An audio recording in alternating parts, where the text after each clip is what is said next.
Right. So the first thing you do, if you're clever, is to make sure that all of these people marry each other and they share the wealth with each other. And we don't really know what goes behind the scenes, but now they don't even try to conceal it.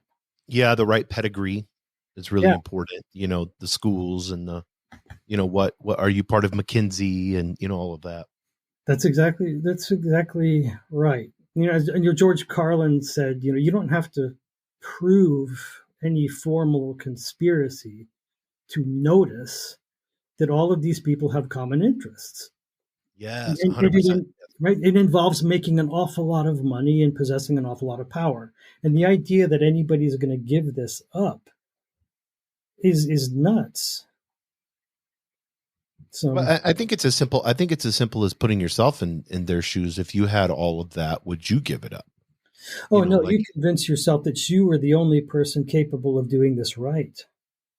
yeah, that's what I feel like if I watch CNBC or something like that, and they're interviewing CEOs, you can almost see these people as like they're bought in, like in the sense of now I would imagine a percentage of them are scoundrels, like evil people. Yeah. But a lot of them I think are just, I mean, that's the role of Satan, I mean, of the devil, if you want to look at it in a mystical format is deceiving, like, to deceive you.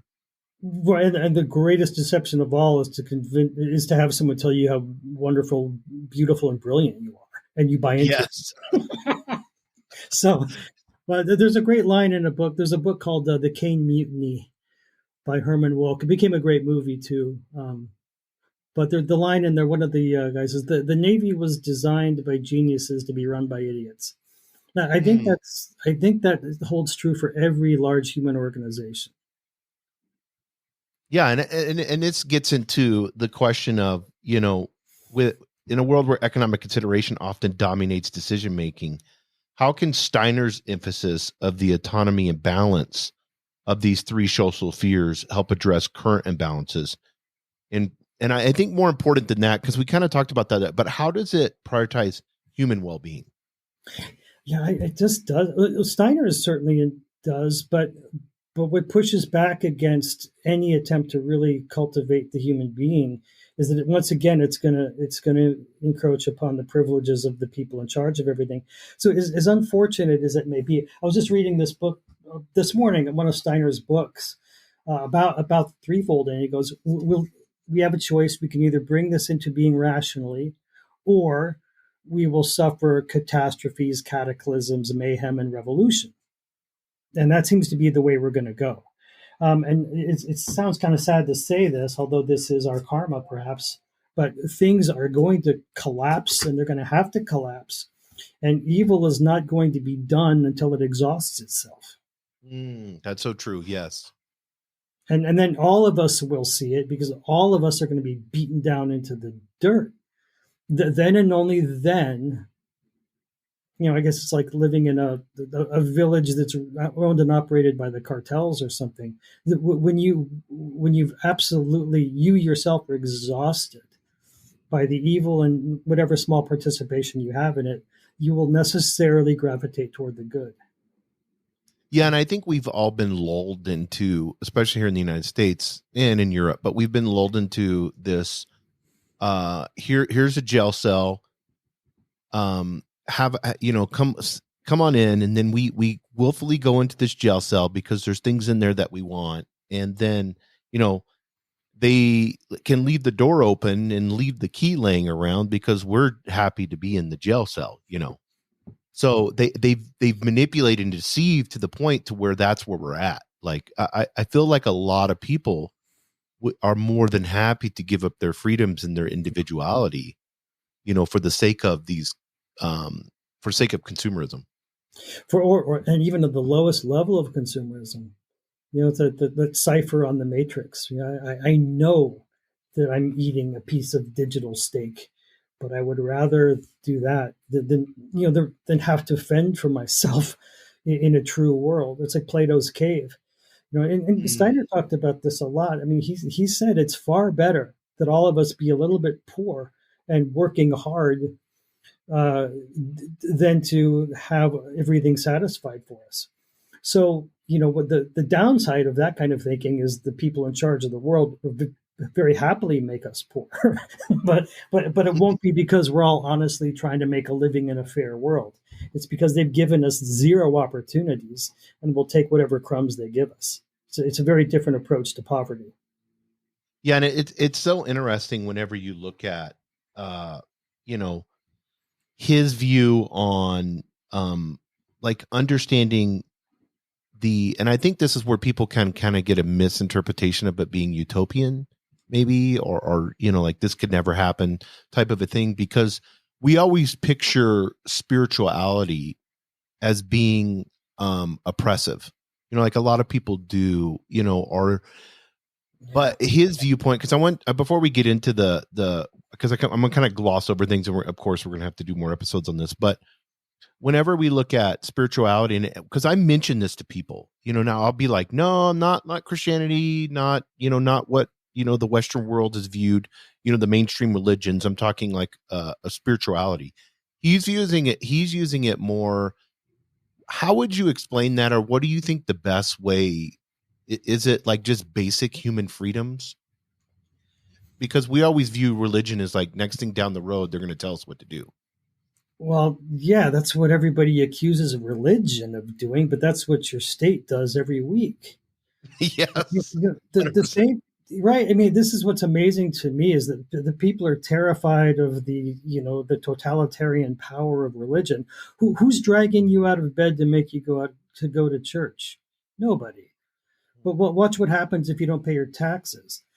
Right? Who are the real oppressors here? Are don't get a social security number. Yeah, if you disinvest from their system, which has nothing to do with spirituality, Not at all. you're in serious trouble. But I think the problem is, there's too many atavistic memories of the days of the thuggish theocracy, when everybody, right now, spirituality either means some flaky person, talking about love, light, and rainbows, or spirituality means the worst kind of organized religion. Spirituality is just what is bluntly real. It's we are not. I mean, I'm doing an interesting little study now and comparing the noble eightfold path of the Buddha to the eight beatitudes of Christ, the Sermon on the Mount. The first step of the Noble Eightfold Path, which is designed to bring an end to desire and suffering, right? It was part of the Four Noble Truths, then the Eightfold Noble Path, right view or right understanding. And the right view, pop culture is helping us figure this out to some degree. This world is an illusion. Yes. This world is an illusion. And if we don't believe it, then we know that our money is. I mean, we know that our money is in fact an illusion. But extrapolated into the whole totality, this world is a passing thing. What is not real is our matter, our flesh, our material desires, but rather our consciousness and how it evolves. The higher density living has nothing to do with material density. It has to do with connections, right? Synapses, consciousness, right? And so the only real truth is taking off the headset, as Donald Hoffman would say, right? To take the VR headset off and then deal with what you find there.